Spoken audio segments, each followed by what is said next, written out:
आप शुरू करो। बोलिए श्री प्राणनाथ प्यारी की जय। बोलिए श्री सद्गुरु महाराज की जय। सभी सुंदर साथी के चरणों में प्रेम प्रणाम जी। सखी रे मेहर बड़ी महबूब की,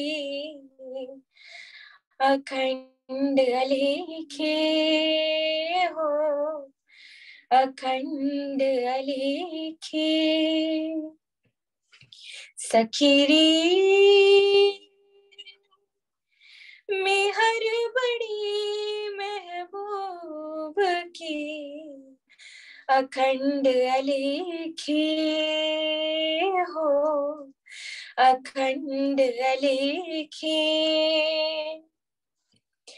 अंतर आँखा खोल सी, अंतर आँखा खोल सी, ये सुख सोई देखे, ये सुख सोई देखे। सखीरी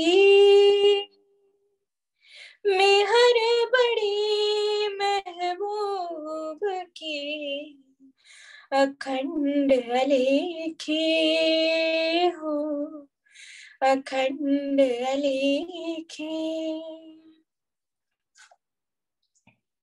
ना था भरोसा हमको जो भव जल उतरे पार, ना था भरोसा हमको जो भव जल उतरे पार। इन जुबा की थी कहो, इन मेहर को नाही शुमार, इन मेहर को नाही शुमार। सखीरी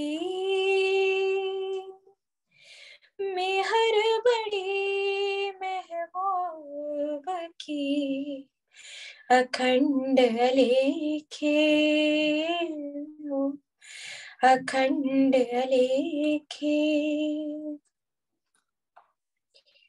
मेरे दिल की देखियो,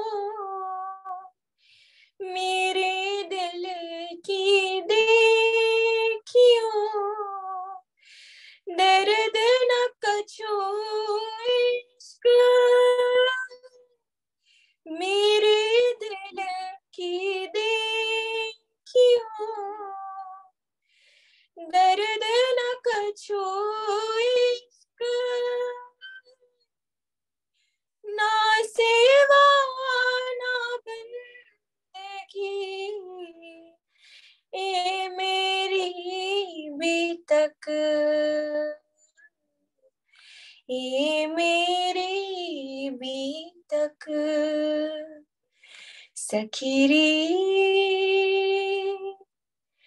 मेहर बड़ी महबूब की, अखंड अलेखे हो, अखंड अलेखे। क्यों मेहर मुझ पर भरी, क्यों मेहर मुझ पर भरी, एक ही दिल में शक, क्यों मेहर मुझ पर भरी, एक ही दिल में शक। मैं जानी मौज महबूब की, वह देत आप माफक, वह देत आप माफक। सखीरी मेहर बड़ी महबूब की अखंड अलेखे हो, अखंड अलेखे। जो जागो सो देखियो,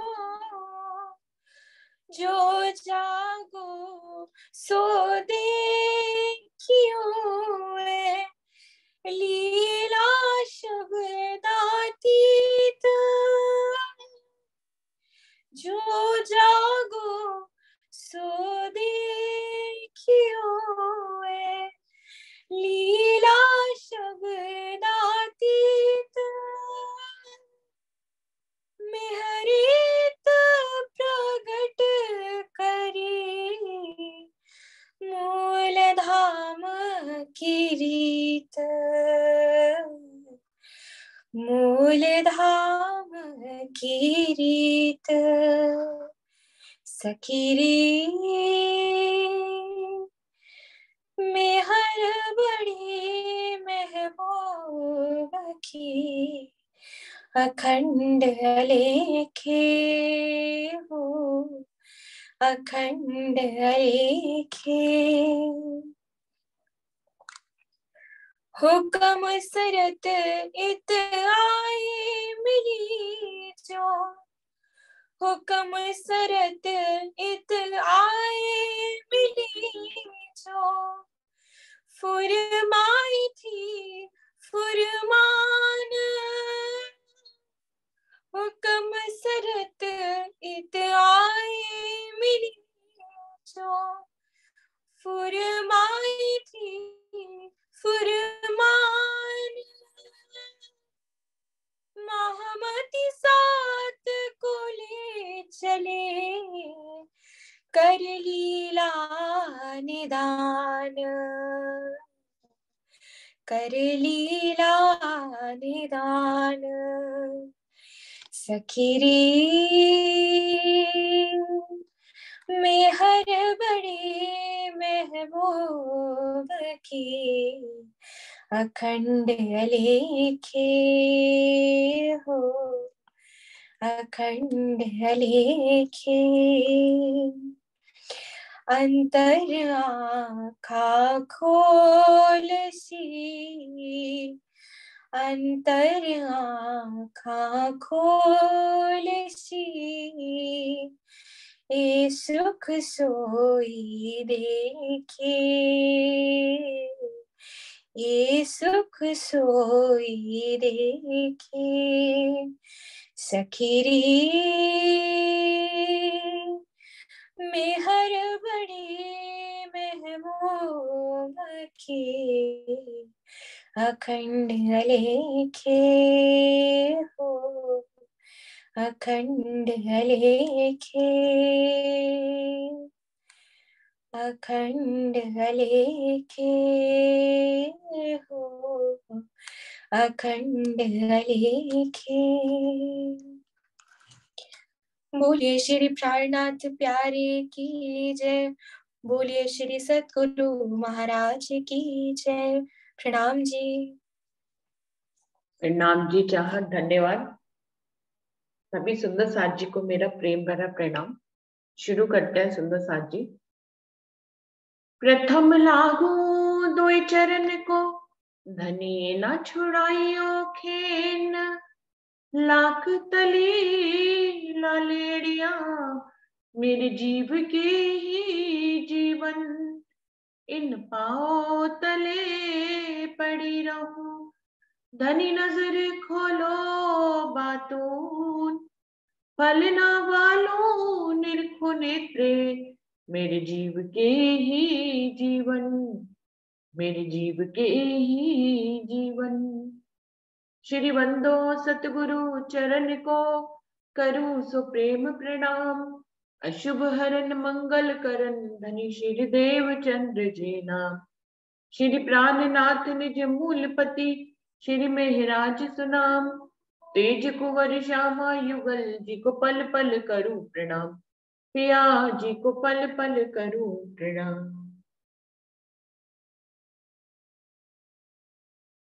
सुंदर साथ जी, खिलवत वाणी का पहला प्रकरण खत्म हो गया और अब दूसरे प्रकरण से शुरू करते हैं, जिसकी हेडिंग ही है मैं खुदी काढ़े का इलाज।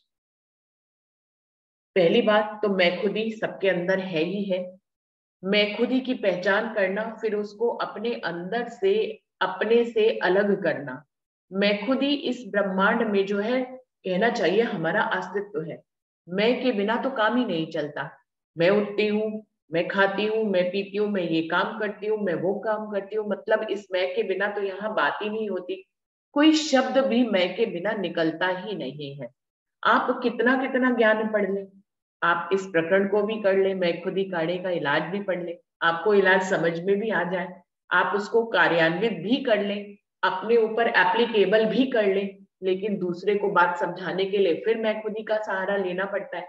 आपको अगर अपनी कोई बात दूसरे को कहनी है, फॉर एग्जाम्पल मैं अपने ऑफिस में अपने टीम से कोई काम कराना चाह रही हूँ, मुझे मैखुदी की पूरी पहचान है, मैं अपनी मैखुदी के उस कार्यक्रम में आगे बढ़ भी गई हूँ, प्रोसीजर में समझ भी आ गया है, लेकिन मैं जहाँ काम करती हूँ वहां पर सामने वालों को काम करवाने के लिए, उनको बात समझाने के लिए फिर मुझे मैखुदी का सहारा लेना पड़ता है। यहाँ पे मैखुदी के बिना कोई शब्द ही नहीं है। मैं ये करना चाहती हूँ, मैं ये करवाना चाहती हूँ, तो ये सारी बातें कहाँ से आएंगी? मैखुदी के बिना आती ही नहीं है। तो मैखुदी को हम जान जान कर भी, उसको समझ समझ कर भी हम मैखुदी से दूर नहीं हो पाते हैं। ये इस खेल की तासीर कह लीजिए, इस खेल की विडंबना कह लीजिए, या कह लीजिए कि जो हमारा जीव बना है, हमारा जीव किससे बना है?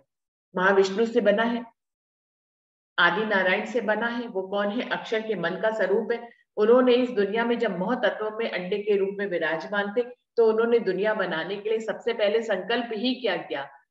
अहम एकम बहुश्यामी, मैं एक हूं अनेक हो जाऊं, मैं एक हूं, मैं अनेक हो जाऊं। तो मूल से ही अहम आ गया। उन्होंने सबसे पहले आते इस मैं अहंकार के माध्यम से इस सृष्टि को बनाया कि मैं एक अकेला हूं और मैं ही अनेक रूपों में विभाजित होकर खेल के रूप में हो जाऊं। तो मैं से ही ये खेल बन गया। अब जब हमारे जीव मैं से ही बने हैं, महाविष्णु के ही जीव हैं,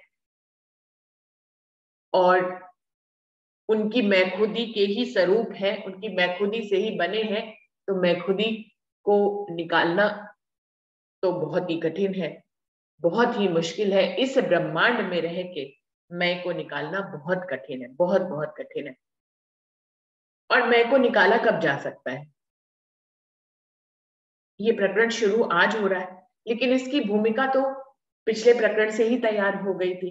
अगर हम देखें तो इंद्रावती खिलवत के जो पहला प्रकरण है, जिसमें सारी अर्जियां करती हैं कि तुम मुझे दिखते नहीं हो, मेरी बात सुन नहीं पाते हो, मुझे संशय बना रहता है कि मैं जो कह रही हूँ तुम तक पहुंच रहा है या नहीं पहुंच रहा है, क्योंकि तुमको तो मैं सुन नहीं पाती, देख नहीं पाती, इसलिए बना ही रहता।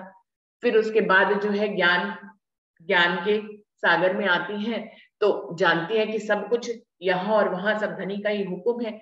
जब धनी का ही हुक्म है, तो मुझ में मेरा हमपना कुछ रहा ही नहीं, मेरे अंदर मैंपना तो रहा ही नहीं। जब रूह को ये समझ में आ जाता है कि सब कुछ धनी का हुक्म है,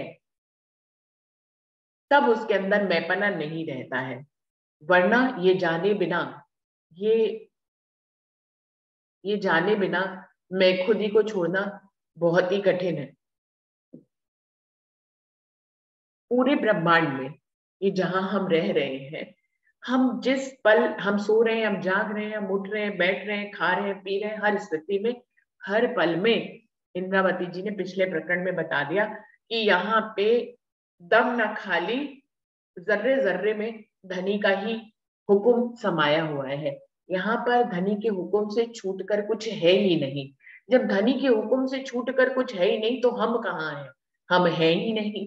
जो हम मैं करते हैं, मैं ये, मैं वो, मैं वे, मेरा नाम ये, मेरा एड्रेस ये, मेरा ये संपत्ति, मेरी ये प्रॉपर्टी, ये मेरा घर, ये मेरा बच्चा, ये मेरा संबंधी, हर पल में जब धनी है, उनका हुक्म शामिल है, तो हम कहीं हैं ही नहीं। तो भूमिका पहले प्रकरण से ही तैयार हो जाती है। मैं खुद ही काढ़े का इलाज हेडिंग के रूप में धनी यहाँ पर समझा रहे हैं, हमें इंद्रावती जी समझा रही है, लेकिन इसकी भूमिका तो पहले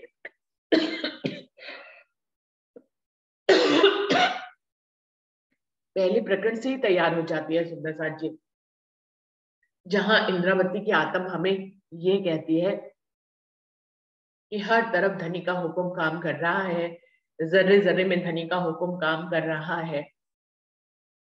महाविष्णु ने भी अगर ये कहा मैं एक हूं और अनेक हो जाऊं, तो ये भी तो धनी का ही हुक्म था, इससे अलग थोड़ी ना था। उनके हुक्म से ही उनके अंदर वो मैखुदी आई, उस मैखुदी से पूरा ब्रह्मांड जीवों का बन गया। हम जो कि आदि नारायण के जीव हैं, जो उनकी मैखुदी से बने, लेकिन वो कोई का स्वरूप है, वो अक्षर के मन का स्वरूप है। और अक्षर ने जो अक्षर के मन ने जो मैखुदी ली आदि नारायण के रूप में, वो कहाँ से हुक्म आए? अक्षर के अंदर भी सारा हुक्म धनी के दिल से ही उद्गम होता है, वही उनका मूल केंद्र है। तभी तो कहा गया कि इस ब्रह्मांड में एक भी पल धनी के हुक्म से खाली नहीं है, क्योंकि आदि नारायण भी जो अहंकार ले रहे हैं, जो मैखुदी ले रहे हैं, वो धनी के हुक्म से ले रहे हैं। तो जब सब कुछ धनी के हुक्म से है, तो हम कहाँ हैं? हम कहीं नहीं है। जब हम कहीं नहीं है, तो क्यों कहना, तो क्यों मैखुदी पे खड़े होना कि मैं ये हूं, मैं वो हूं, मैं वो हूं? कुछ भी नहीं, हर कुछ धनी के ही है, उनका ही हुक्म है। मैं अगर मेरा नाम रुचि है, तो ये इसमें भी धनी का हुक्म है।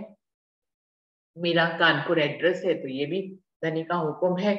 मैं कुछ भी कर पाती हूँ, तो धनी का हुक्म है। हर पल में जब धनी के हुक्म को देख लेंगे, और हम रहेंगे ही नहीं, देखने में हम दिख रहे हैं, लेकिन पीछे सब धनी का हुक्म ही है। अब इस बात को कैसे विस्तार रूप में धनी कह रहे हैं, ये तो हम पिछले प्रकरण से समझे हैं। अभी धनी के पास तो बहुत खजाना है, ये तो पिछले प्रकरण से भूमिका बनी। अभी धनी कैसे कहने वाले हैं कि मैं खुद ही है क्या, और फिर उससे दूरी कैसे बनाई जाए, और फिर उसको खत्म कैसे किया जाए, उसका क्या इलाज है। तो मैं खुद ही काढ़े का इलाज। हम लिए कौल खुदाई के, हक के जो परवान, लई कई किताबें साहिबियां, कई हदीसें फुरमान। अब देखिए सुंदर साथ जी, हेडिंग तो है मैं खुद ही काढ़े का इलाज, लेकिन इसकी शुरुआत धर्म शास्त्रों से कर दी गई। मैं खुद ही का धर्म शास्त्रों से क्या लिंक है, सोचने वाली बात है। अभी अंतिम चौपाई में तो जो पिछले प्रकरण की कहा गया, श्री मोहम्मद जी कहे मैं शर्मिंदी सब अवसर गई भूल, ऐसी इन जुदागी में ने क्यों कहूं करो संकुल, कि मैं सारे आपको रिझाने के अवसर भूल गई। जब जब आप मेरे सामने तन धारण करके आए, मैं आपको पहचान ही नहीं पाई। और अब जबकि मैं आप जुदा है मुझसे, मैं जुदाई का अनुभव कर रही हूँ, ऐसे में कैसे कहूँ, जबकि सारे अवसर भूल गई थी, तो कैसे कहूँ वो अवसर दोबारा दो। मुझे शर्मिंदी हो गई मैं, और मुझे जो है आप अपना दीदार देकर जो है अपने में मिला लीजिए, ये मैं कैसे कहूँ। फिर मैं खुद ही काढ़े का इलाज, और उसमें कह रहे हैं हम लिए कौल खुदाए के। इंद्रावती जी कह रही हैं कि हमने खुदा के सभी कौलों को सिर पे लिया, हमने खुदा के सभी कौलों को समझा, हमने खुदा के सभी कौलों को पढ़ा, समझा, उससे साक्षी ली, उससे गवाही ली। यहां से शुरुआत कर रही है। अब इसका लिंक क्या है, ये हमें आगे समझ में आएगा। हम लिए कौल खुदाए के, हक के जो परवान, हक ने जो अपने जब्राइल के जोश के माध्यम से इस दुनिया में जितने भी कौल खुदा ने यहाँ पर भिजवाए थे, उन सब को इंद्रावती जी कह रही है हमने उनको देख लिया, समझ लिया, और उनसे सब तरह की गवाही ले ली। लई कई किताबें साहिबियां, बहुत से धर्म शास्त्रों की किताबों की साक्षियों को मैंने अपने दिल में धारण कर लिया। कई हदीसें फुरमान, और जो आपने हदीसों में अपने जो गवाहियां भेजी हैं, जो वेदों में अपनी गवाहियां भेजी हैं, जो शास्त्रों में अपनी गवाहियां भेजी हैं, जो और इस दुनिया में अक्षर की पंचवासनाएं हुई, जिनके माध्यम से गवाहियां आई हैं, भागवत में गवाही आई है, बाइबल में गवाही आई है, गुरु ग्रंथ साहिब में गवाही आई है, हदीसों में और कुरान में गवाही आई है। खुद मोहम्मद साहब आपका फरमान लेकर आए और उन्होंने गवाही यहाँ पर दी। इंद्रावती जी कह रही है मैंने वो हम लिए कौल खुदाए के, हमने खुदा के सभी वचनों को जो इस ब्रह्मांड में फैले हुए हैं, जो कि जब्राइल के माध्यम से आए हैं, उन सब को हमने लिया। कई शाखे शास्त्रन की, कई शाखे साधु की बान, ए ले रूपो दृढ़ करी, आखिर वसीयत नामे निदान। और मैंने कई शास्त्रों की भी साक्ष्य ले ली, कई शाखे शास्त्रों की भी कई साक्ष्य ले ली, कई शाखे साधुओं की बान, साधुओं की वाणियों को भी देख लिया, कबीर जी की वाणी को देख लिया, सुखदेव जी की वाणी को देख लिया, मोहम्मद की वाणी को देख लिया, गुरु नानक देव की वाणी को देख लिया और जीसस की वाणी को देख लिया, जिनको संत कहा गया। भाई जिन्होंने खुदा का पैगाम लाए वो संत ही है, वो पैगंबर ही है। तो कई शाखे साधुओं की बान, मैंने साधुओं की वाणियों को भी देख लिया, समझ लिया। ये ले रूह को दृढ़ करी, इन सब साक्ष्यों को लेकर मैंने अपनी रूह में दृढ़ता भर ली, इनको मैंने दृढ़ता पूर्वक इन गवाहियों को लिया। आखिर वसीयत नामे निदान। और फिर मक्का मदीना से तो जब मुनारे गिर गए और वहां से जो आकाशवाणियां हुई, वहां से जो वसीयत नामे लिख कर भेजे गए कि यहाँ से शबकत बरकत उठ गई, हिंद में चली गई, और आखिर में मैंने वसीयत नामों की भी गवाहियां ले ली। तो इंद्रावती जी ने कोई गवाही छोड़ी नहीं, सब धनी ने, उन्होंने ली क्या, धनी ने सब उनको दिलवाई, जितनी भी साक्ष्य थी, बल्कि वो आई थी उनको तो कोई खोल भी नहीं पा रहा था, उनको तो कोई समझ भी नहीं पा रहा था। खुद इंद्रावती से राजी महाराज ने हिकमत करके उनको उन गवाहियों तक पहुंचाया, उनको समझाया और फिर उनसे उन गवाहियों को खुलवाया। तो इसमें भी धनी का हुक्म ही शामिल था। ये सब क्यों किया धनी ने? मतलब मैं खुदी के प्रकरण में, ये तो पूरी वाणी में जगह जगह आता है कि साक्ष्य ली गई, लेकिन मैं खुदी के प्रकरण में शुरुआत में ही ये बात कहने का तात्पर्य ये है कि इन सब, रूह अपने दिल में जानती है कि सब कुछ धनी का हुक्म है, मेरे अंदर धनी का हुक्म काम कर रहा है, मेरे अंदर परमधाम की ब्रह्म सृष्टि है, धनी का हुक्म ही ब्रह्म सृष्टि का रूप धारण करके बैठा है, मुझ तक ये वाणी पहुंच रही है, वह धनी मंथन करा रही है, कारज कारण है क्योंकि मैं उनकी रूह हूं, तो मुझ तक ये ब्रह्मवाणी पहुंच रही है। पहुंचाने वाले धनी है, किसी भी माध्यम से पहुंचाते हैं, फिर मैं उनका मंथन करती हूँ, आत्मसात करती हूँ। तो ये सब कुछ रूह अपने अंदर से जानती होती है, लेकिन फिर भी उसको बाहरी रूप से कोई गवाही चाहिए होती है। सुंदर साथी, अगर मान लीजिए मैं ये सोचती हूँ कि मैं ब्रह्म सृष्टि हूँ, या आप सोचते हैं कि आप ब्रह्म सृष्टि है, तो ये हम अपने दिल में जानते होते हैं, अपनी चाल से जानते होते हैं जो भी, या किसी के दिल में है कि नहीं नहीं मैं तो ब्रह्म सृष्टि नहीं हूँ, मैं तो जीवी सृष्टि हूँ, क्योंकि जो ब्रह्म सृष्टियों के लक्षण लिखे हैं वो तो मैं कर ही नहीं पाती हूँ, तो मुझे नहीं लगता कि मैं ब्रह्म सृष्टि हूँ। ऐसा कई सुंदर साथ के दिल में होता है। तो ये दोनों ही बातें कि मैं ब्रह्म सृष्टि हूँ या नहीं हूँ, मैं जीव सृष्टि हूँ या ईश्वर सृष्टि, कोई भी बात रूह के दिल में आती है तो वो उसके अपने दिल में आती है, वो अपने दिल से जानती है। लेकिन अगर इसकी बाहर से कोई गवाही मिल जाए तो सोने पे सुहागा हो गया, फिर तो वो दृढ़ता से उस बात को ग्रहण कर लेती है। तो यही बात है, यहाँ पर धनी का हुक्म ही हर तरफ काम कर रहा है। आदि नारायण से हुक्म चलता है, धनी के दिल से हुक्म चलता है, फिर अक्षर से होते हुए आदि नारायण, और आदि नारायण से उसकी पूरी सृष्टि में होते हुए हम तक सब धनी का हुक्म आता है।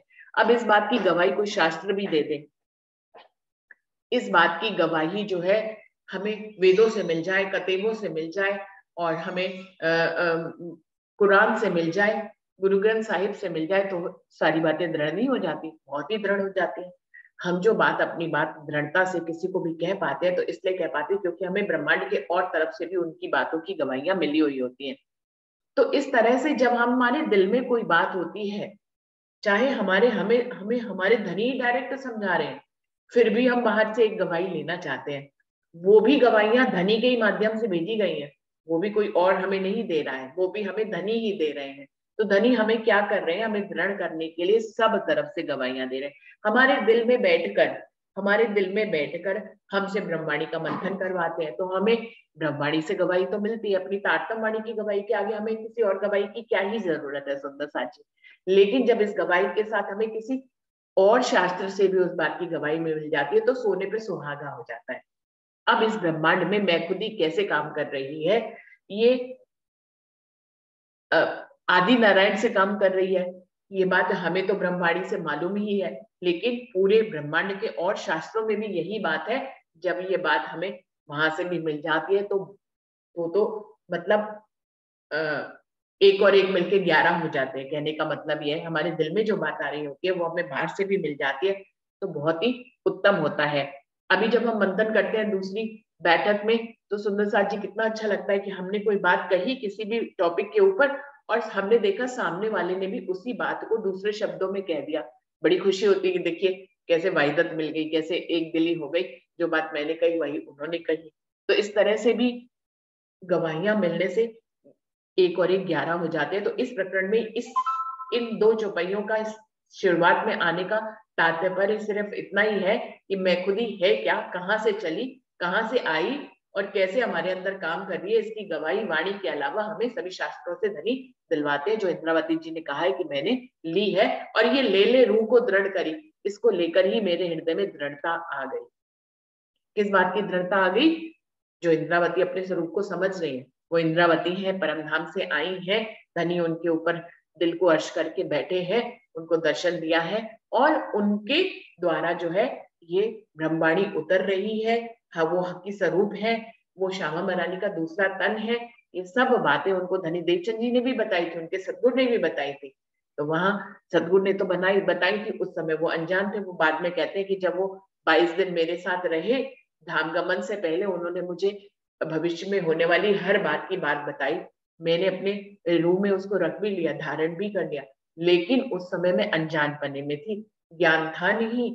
और सब बातों को बालपन में मैंने सुना। बालपन से मतलब समझ, शरीर के बालपन से मतलब नहीं है, समझ में अभी छोटी थी, तो उनकी बातों को सुन तो लिया, ग्रहण तो कर लिया, लेकिन उनमें दृढ़ता नहीं आई। दृढ़ता कब आई?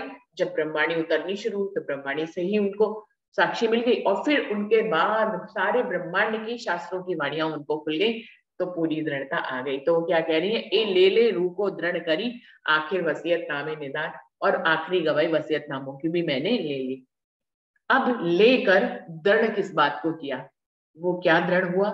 जाहिर बाहिर बातून, अंदर अंतर तुम, कहूं जर्रे जेती जाएगा, नहीं खाली बिना कसम।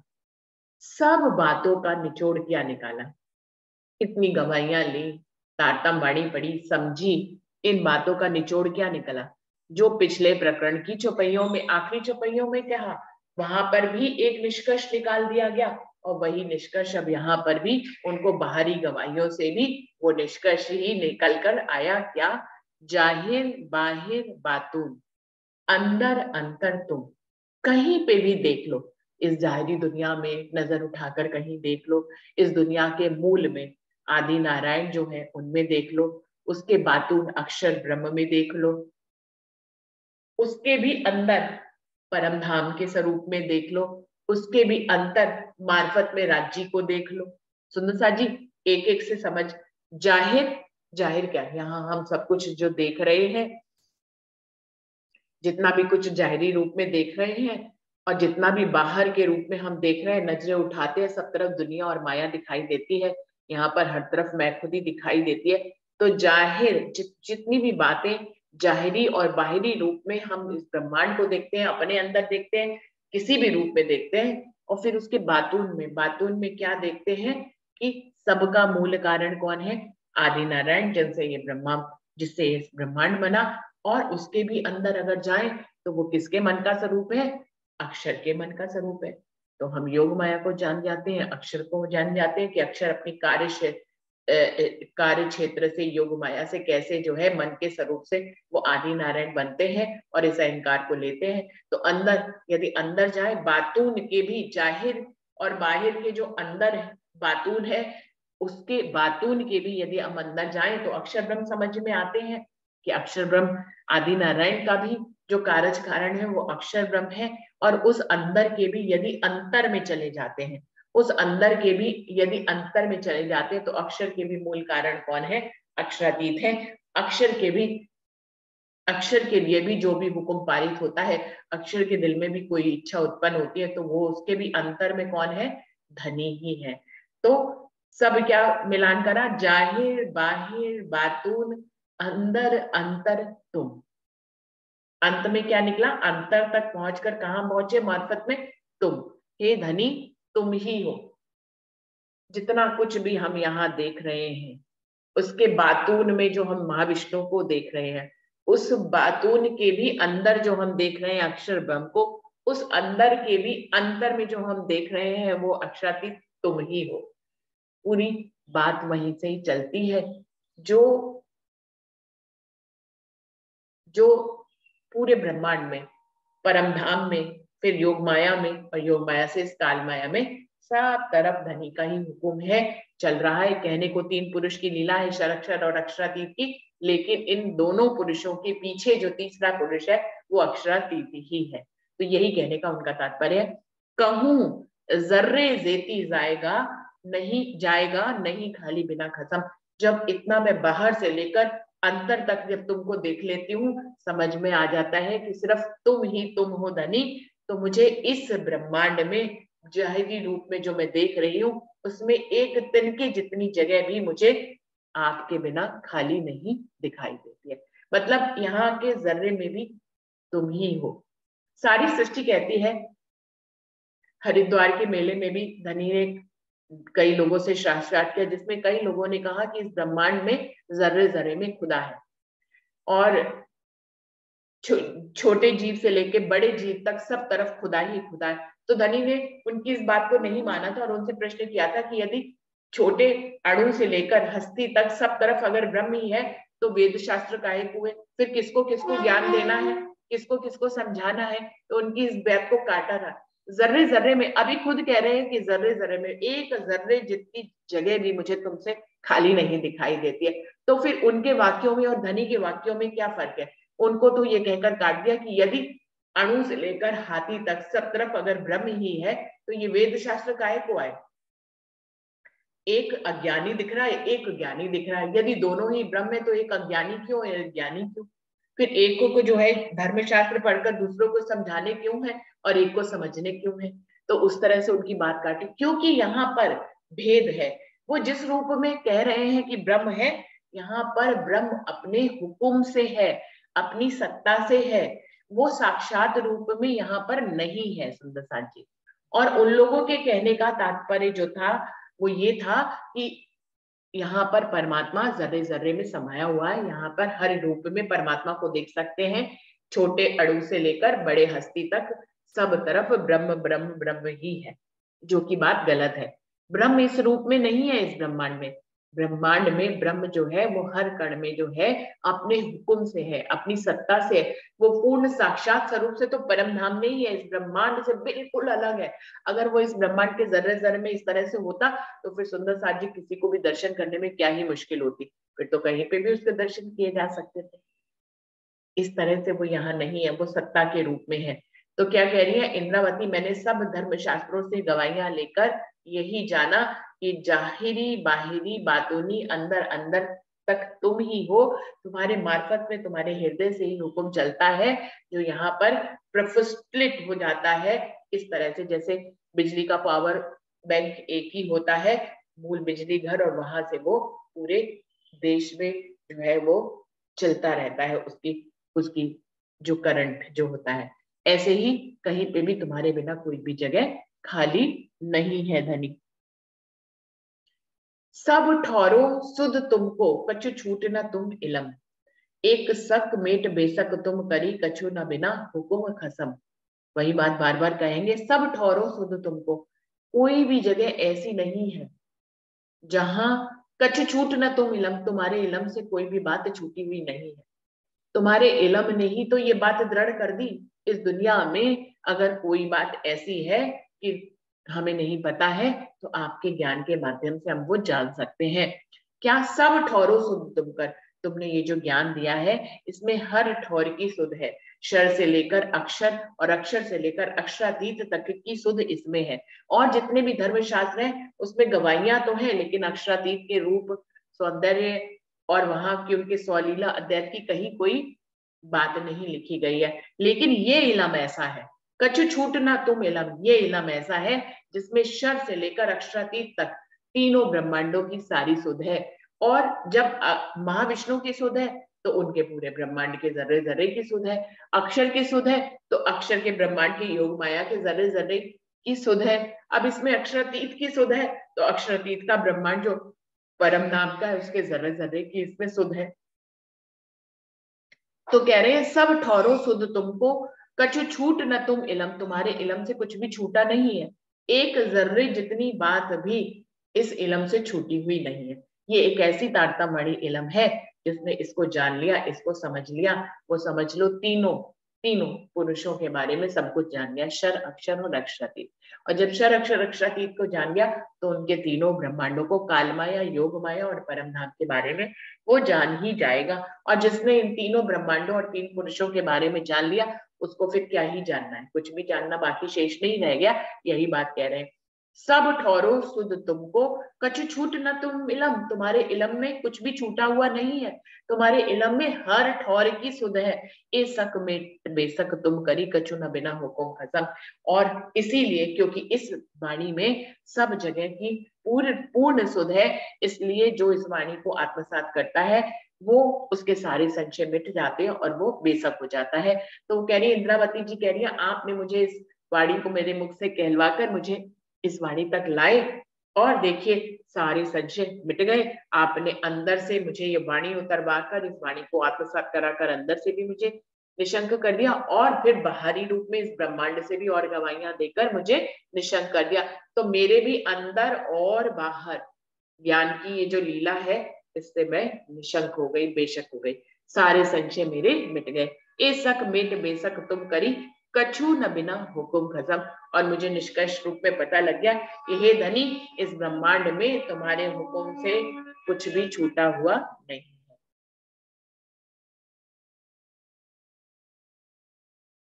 तुम्हारे इलम से, तुम्हारे हुकुम से छूटा हुआ कुछ भी नहीं है। इस पूरे इलम से अंदर और बाहर से मुझे दृढ़ कर दिया, मुझे निशंक कर दिया और मुझे पता लग गया कि हे खसम, तुम्हारे हुकुम से यहाँ पर कुछ भी छूटा हुआ नहीं है। तो सुंदर साथ जी, समय यहाँ पे समाप्त हो रहा है और यहीं पर ही वाणी की चौपाई को